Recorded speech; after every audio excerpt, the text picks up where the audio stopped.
Baik, assalamualaikum warahmatullahi wabarakatuh. Nama saya Faisal Hamdani. Di sini saya ingin menjelaskan tentang ketoasidosis diabeticum yang disingkat dengan KAD.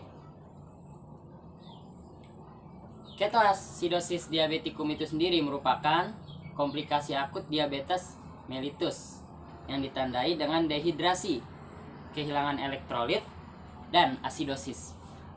Ketoasidosis diabetik merupakan akibat dari defisiensi berat insulin dan disertai gangguan metabolisme protein, karbohidrat, dan lemak.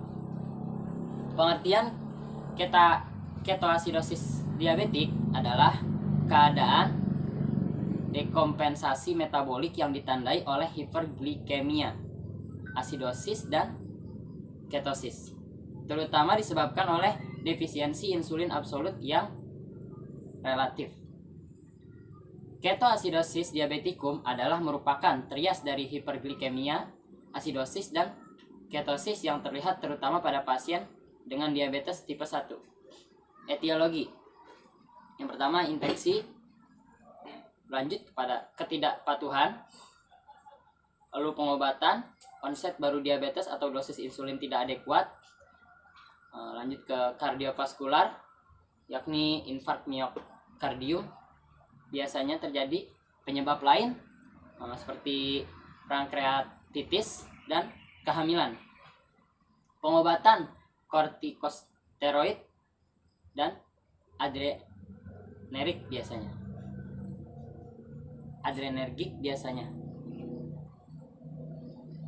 Tanda dan gejala. Sekitar 80% pasien DM atau diabetes mellitus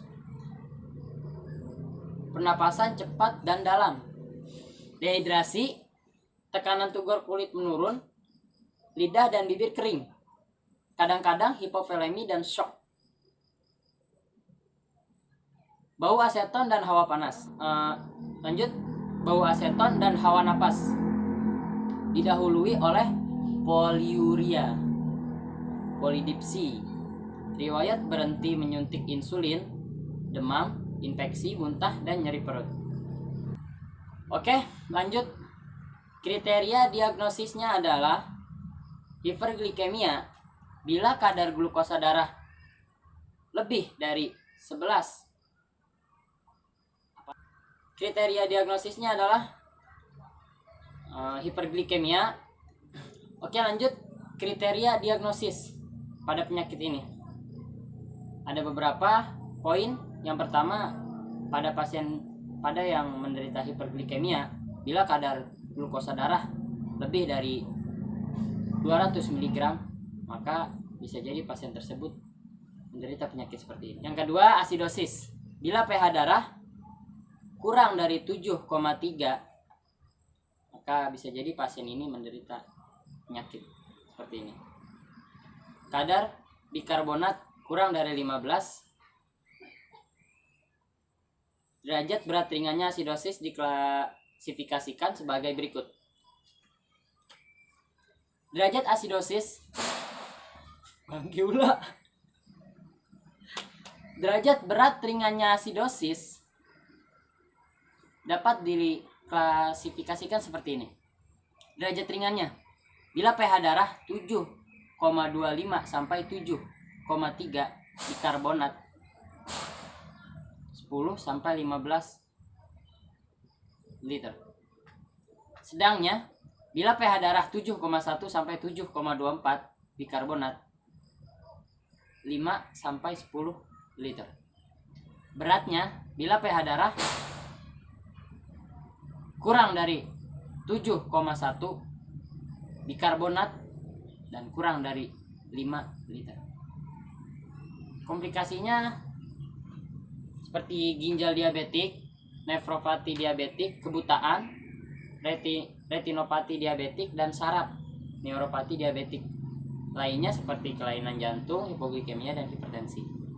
Penata laksana medisnya, tujuan penata laksana medisnya memperbaiki sirkulasi dan perfusi jaringan, resusitasi dan rehidrasi, menghentikan ketogenesis atau insulin, koreksi gangguan elektrolit, mencegah komplikasi, mengenali dan menghilangkan faktor pencetus. Teknik penata laksanaannya menggunakan teknik ABC, airway, breathing, dan circulation.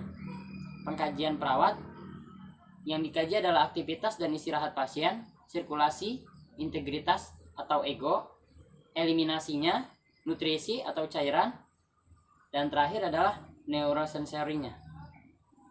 Diagnosa keperawatannya, defisit volume cairan berhubungan dengan diuresis osmotik.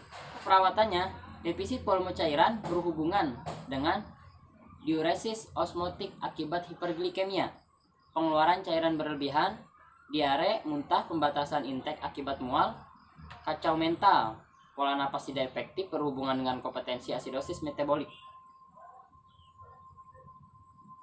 Resiko tinggi terhadap infeksi berhubungan dengan peningkatan kadar glukosa. Lalu ketidakseimbangan nutrisi, kurang dari kebutuhan tubuh berhubungan dengan ketidakcukupan insulin, penurunan masukan oral, status hipermetabolisme. Kurang pengetahuan berhubungan dengan kurang terpajam informasi.